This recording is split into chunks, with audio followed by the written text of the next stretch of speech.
Idol Sarge TV.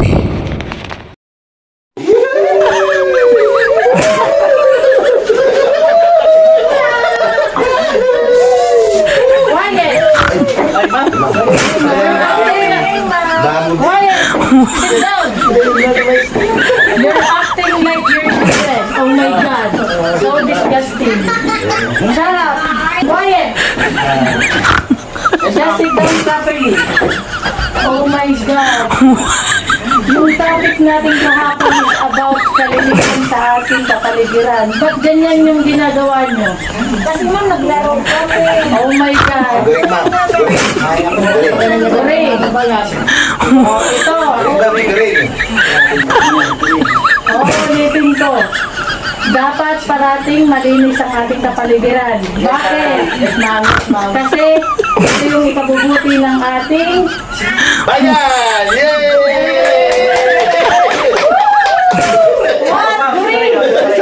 Sorry. Masaya lang Okay. po. Magandang gabi sa inyong lahat. Magandang gabi, ma'am. So ngayon, mag-attendance muna tayo. Jerilyn Casili, Present? Idol Sarge TV, Present! Goring, Present! Present po! Present! Arnel Sabas. Ma'am, always present. Okay. So, di ba nag-usap-usap na tayo kahapon? Po, ma'am. O, sino na naman yung pasimuno ng larong to? Ma'am, siguring. Oh, Goring, ma'am. oh, Goring. Siguring. Di ba, may pinag-usapan na tayo kahapon? Oh. Ba't nangyari na naman ngayon? Grabe ka naman, ma'am. Lagi mo na lang po akong tinatawag kahit wala naman po akong kasalanan. Siguro, ma'am, sandali po, huwag ka mo magsasalita. Siguro may gusto ka kay Idol o kaya kay Arnel. Ay nako, mga bata talaga to. Ba't napunta dyan? Di ba nag-usap na tayo? Okay. Isa ka rin. Ay nako, mga bata talaga kayo? Saway. Isa rin to si ma'am eh. Parang may feelings din to eh. Talatano. Oh, quiet na, quiet na. Ang ganda ni ma'am. Ang ganda. Tama na yan. Naging lalaki. Sino ba naman di magkagusto kay ma'am? Ang ganda. Tama na. Huwag niyo akong galitin. Opo, ma'am. Quiet.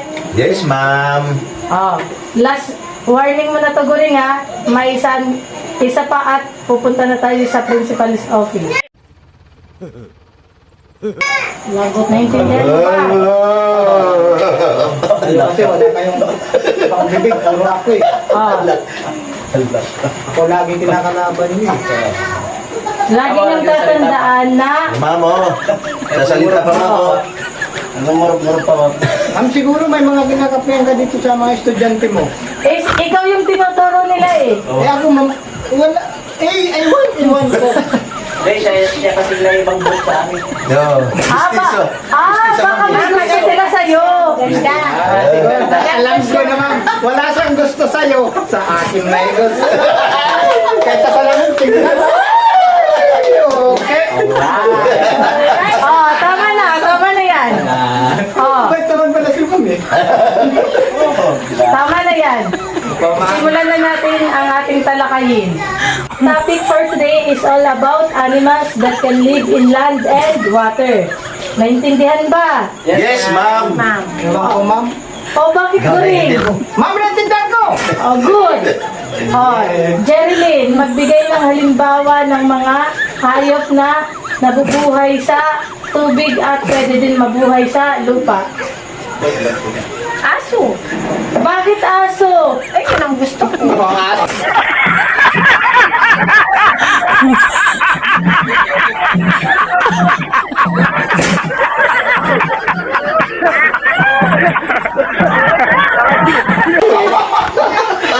Mali!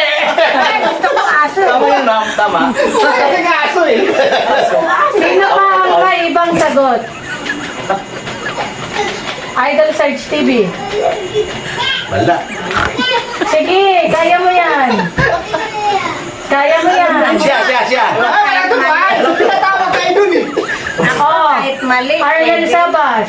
Ay, alam ko yun ma'am. Oh, Panyan ma'am, buhaya. Buhaya. bakit buhay? Mali yun, mali. Tama yun. English. Tama yun. Crocodile yun! In-English mo lang eh. Ha? Yan, tama ba, ma'am? Yes, tama. Magbigay. Ayos ah! Gusto na. Alam ko na yung style mo. Siguro tinuruan kay ma'am kanina. Mga style mo, halatang halata. Paki-explain kung bakit ang buhaya or crocodile ay pwedeng mabuhay sa tubig at kalupaan. Kasi ma'am, may apat na paa. Oh. Porket may abat na pa, nabubuhay na sa tubig at lupa. May buntot pa. Gumaganyan-ganyan, no? Ay, ganun, ganun. Halatang eh. Magaling! Magaling! Magaling! Palakpakan!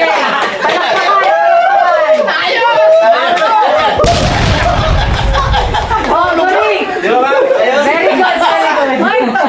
Ma'am, teka lang, ma'am. Tingnan niyo siya ang nakalang. Galing! Ako na lang natin yung napapansin na.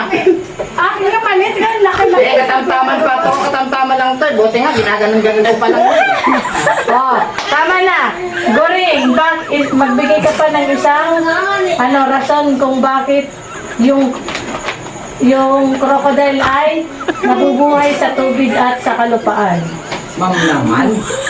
Sige na, kaya mo yan. Ganito po yun. Okay pa rin pati tayo. Kanina po, na alam ko yung sagot, di nyo ko tinatawag. Ngayon na hindi ko alam yung sagot, tinawag nyo ko. Aba ma'am, may pinapanigan ka ma'am. Wala naman. Hindi ginaganyan kami. Tinatawag ko lang kayong lahat. Sige na. Another example. Ma'am! Oh, Goring. Uy, di pa nga inano ni ma'am kung ano. Ano ba? Di naman alam. Alam mo ba? Sige nga, ma'am. Sige. Oh, Goring. Sige. Magbigay ka pa ng isang halimbawa. Another example ng hayop na pwedeng mabuhay sa... Ma'am, alam ko yan, sigurado. sige. Another ma'am, another. Another. Ay, ma'am naman, niloloko mo ko eh. Baka! Baka talaga baka! Another talaga ma'am! Yes, Alam ko yan ma'am! Ano? Alam ko yan! Alam ko yan! Another crocodile ma'am!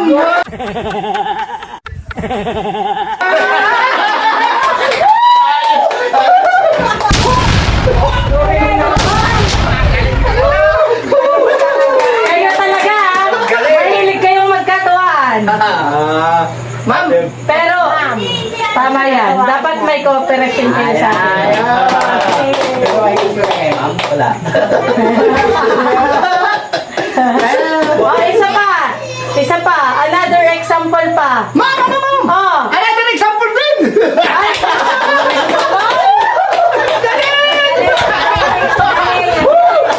Sorry mo naman eh. Another Hindi ganun. Ang galing mo. Another example.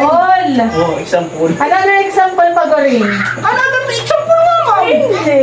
Ma'am naman, pag di ko lang alam yung sagot, ako tinatawag mo, kaninang alam ko, di mo naman tinawag. Another example yun. Sorry na, pero hindi. What I mean is, another example of animals that can live in land and water. Alam ko. Ma'am, no answer. Oh, sino pa? Ma'am, ukot. Ugot! Ukot. Ako. Yung ugot na ganito, ma'am, ugot ba? Ano ba yung ugot? Yung Hindi ko ukot. maalam eh. Tigtit! High-fit, pare! Kaya naman talaga, si mama lagi ka nakatingin kay ma'am. Ano ba yan? Kayo talaga. Ngiti pa lang, ulam na. Ay, kapag kayo talagang magkakaibigan ang nagkakasama-sama, ganyan kayo kaingay. Ano ba Si ma'am yan? daw, di tatanda si ma'am.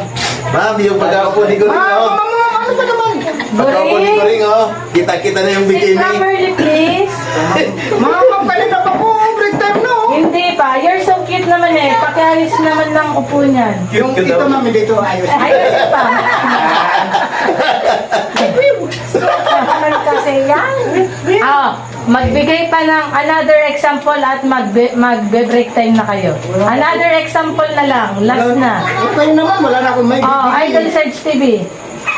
Pusa. Oh. Katulad mo, pusa. Jerilyn Gasili. Ma'am, dapat kami, huwag na kami Ma'am, si tawagin. Goring, meron. Oh, Goring. Ay, ma'am, wala na. Tinawag mo na ako kanina, siya tinawag dapat sila naman. Oh, kayong dalawa. Idol. Wala. Except, aso, mukhang aso. Pusa. Pusa. Aso, nag-aaway. Away. Ma'am, break time na ma'am. Ano ba rin naman, ma'am? Oh, sige, ako na lang. Magbibigay na lang ako ng Meron isang pa ako, ma'am. halimbawa. Meron pa. Oh, Arnel. Ang hihina naman ng mga to. Lizard, ma'am, lizard. Oh, bakit lizard? Parang ugot din yan eh.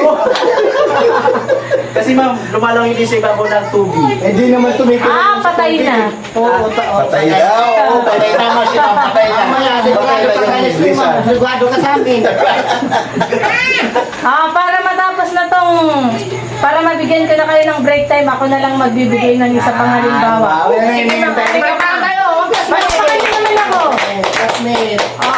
Ang isa pang halimbawa ay pagong. Yan. Oh, Katulad ni Ma'am Pagong, laging late pumasok. Gawin naman! Ma'am, sinasabi ko lang naman yung totoo sa'yo. Kanina pa kami dito. Ang tagal mong dumating. Late. Kaya nagkakagulo na kami dito sa Late lang naman ng 5 minutes. Ano ba yan gawin? Naku. O sige na nga. Break time na kayo. Yeah. 10 minutes lang.